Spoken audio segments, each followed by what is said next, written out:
Reciba un cordial saludo, profesora María Goret. Mucho gusto, mi nombre es Catherine Alejandra Muñoz Hernández y a continuación iniciaremos nuestra exposición. Buen día, profesora. Mucho gusto. Mi nombre es Catalina Montoya. Buenas noches, profesora. Mi nombre es Natalia Núñez y el día de hoy, junto con mis compañeras, vamos a realizar una pequeña exposición sobre los temas tratados en el eje 2. Estructuras subcorticales y tronco cefálico.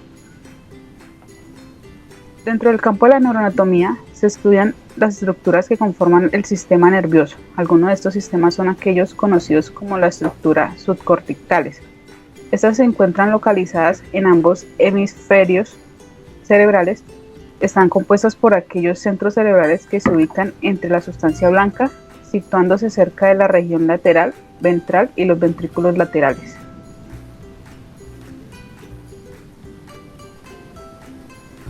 El tronco encefálico. Es una de las regiones más importantes del cerebro humano y una de las regiones más vitales para la supervivencia de nuestro cuerpo. Forma la conexión entre el cerebro y la médula espinal, mantiene el control vital del corazón y los pulmones y coordina muchos reflejos importantes. Consta de tres estructuras: el bulbo raquídeo, la protuberancia y el cerebro medio. El bulbo raquídeo continúa con la médula espinal y se conecta hacia arriba con la protuberancia. Tanto el bulbo como la protuberancia se considera parte del cerebro posterior. El cerebro medio o mesencéfalo conecta la protuberancia con el diencéfalo y el cerebro anterior. Las funciones son transmitir señales sensitivas y motoras. Las estructuras del tronco del encéfalo dirigen la información de las funciones involuntarias. La protuberancia ayuda a controlar el ritmo respiratorio. El bulbo maneja la respiración, la digestión y la circulación, y los reflejos como el de la tos y el estornudo.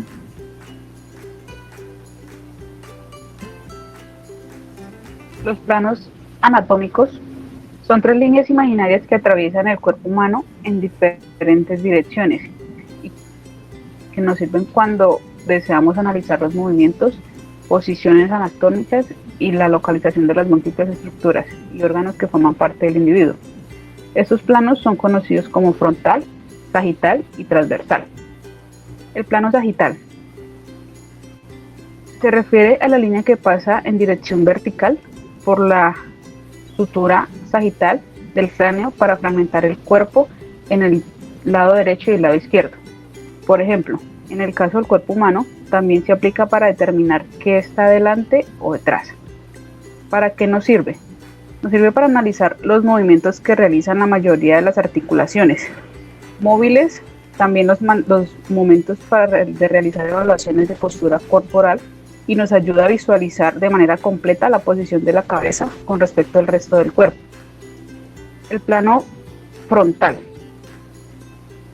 En él encontramos que lleva este nombre ya que es una de las líneas imaginarias que atraviesa el corte frontal del cráneo. Sirve para determinar los planos anatómicos que describen de manera más precisa la posición de ciertas estructuras. En este caso, es usado junto al eje sagital para nombrar cuando se realizan movimientos que impliquen esta dirección. Y el plano coronal se refiere a la línea horizontal que atraviesa el cuerpo para dividirlo en una parte superior y en otra inferior.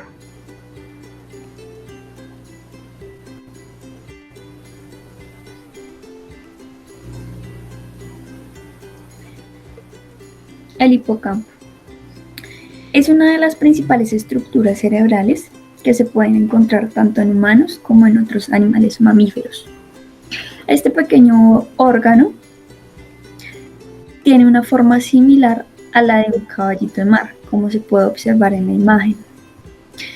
El hipocampo posee un papel fundamental en los procesos de memoria y especialmente en la memoria a largo plazo y en la navegación espacial.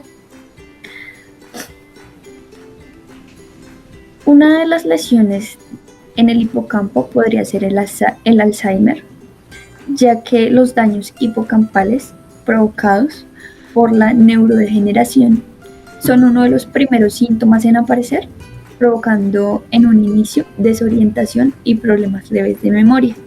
En la imagen, como podemos observar, se puede identificar el corte sagital y el corte frontal.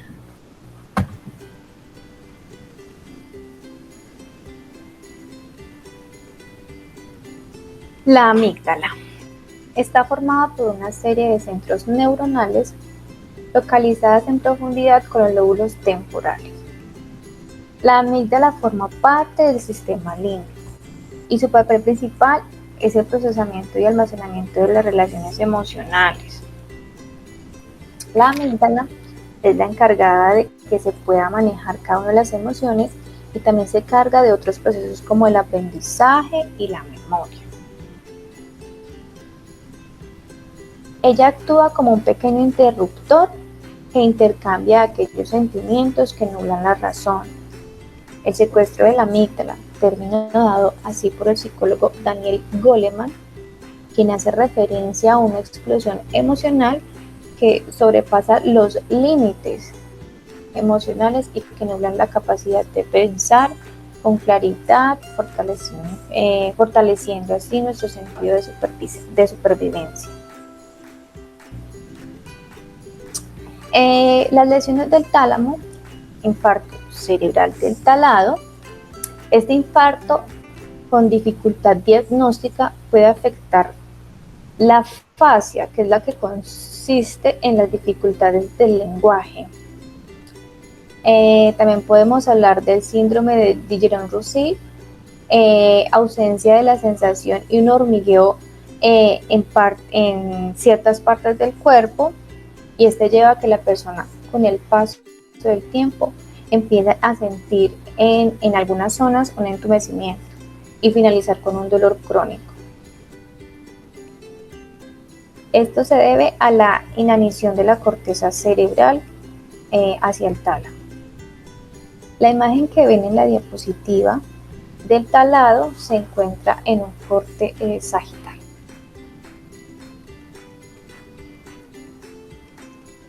Los ganglios basales y el cerebelo son las dos estructuras subcorticales principales, ya que reciben y envían información a la corteza cerebral para influir en el movimiento y la cognición. Los circuitos de los ganglios basales parecen estar implicados en el aprendizaje relacionado con la recompensa y lo conducen de la forma gradual de los hábitos. En contraste, los circuitos del cerebelo se cree que contribuyen a un aprendizaje más rápido y plástico.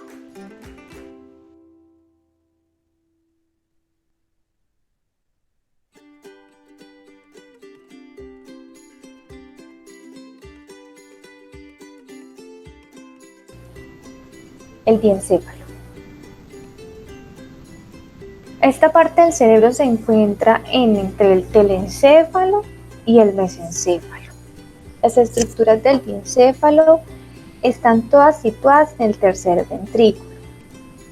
Al analizar sus partes encontramos que cada una cumple con roles específicos, pero en general son un conjunto de neuronas que tienen como función relacionada con la regulación del hambre y el sueño, la producción de hormonas como la prolactina, el crecimiento, la serotonina y la luteinizante, y la transmisión de información sensitiva y motora hacia y desde la corteza cerebral, y además de la conducción del líquido cefalorraquídeo.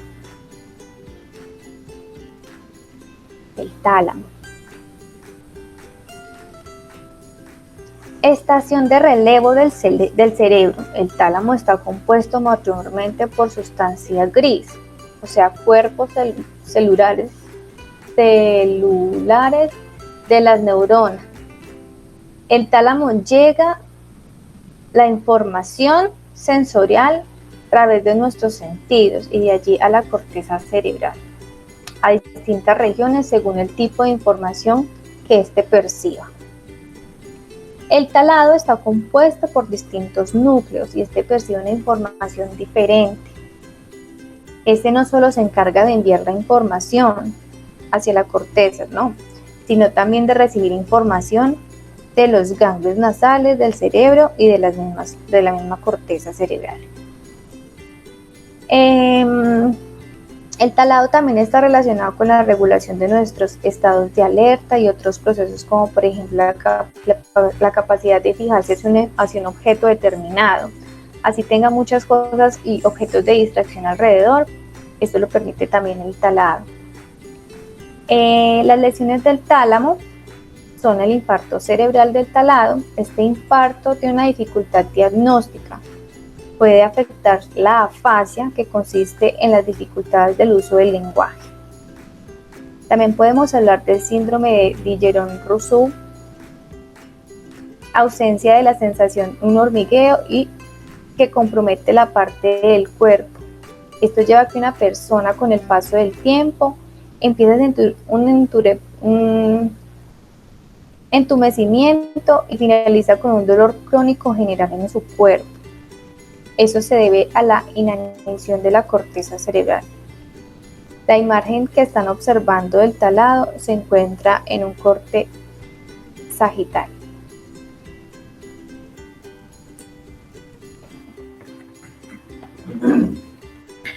El hipotálamo. Su posición, como su nombre lo indica, es inferior a la del tálamo y un poco más hacia adelante. Es una colección de núcleos específicos con sus fibras nerviosas asociadas.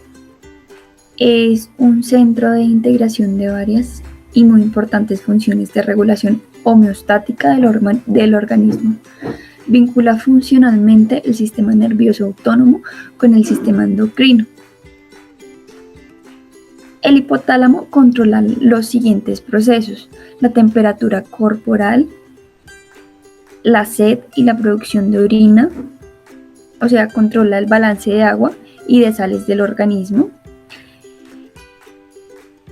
la ingestión del alimento, las contracciones uterinas y la eyección de leche en mamíferos. Coordina el sistema nervioso autónomo, lo que afecta a la actividad del músculo liso y el sistema cardíaco, así como a las glándulas exocrinas. Juega un papel fundamental en el comportamiento y la expresión de las emociones.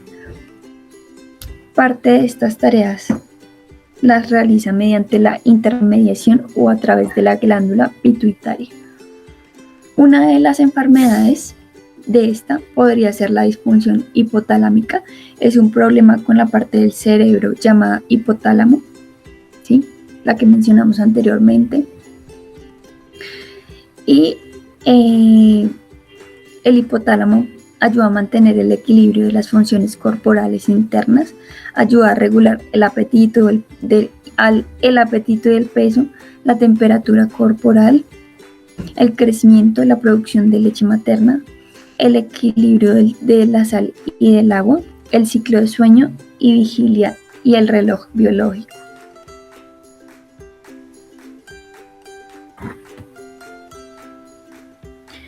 Bueno, muchísimas gracias por la atención y feliz día, profe.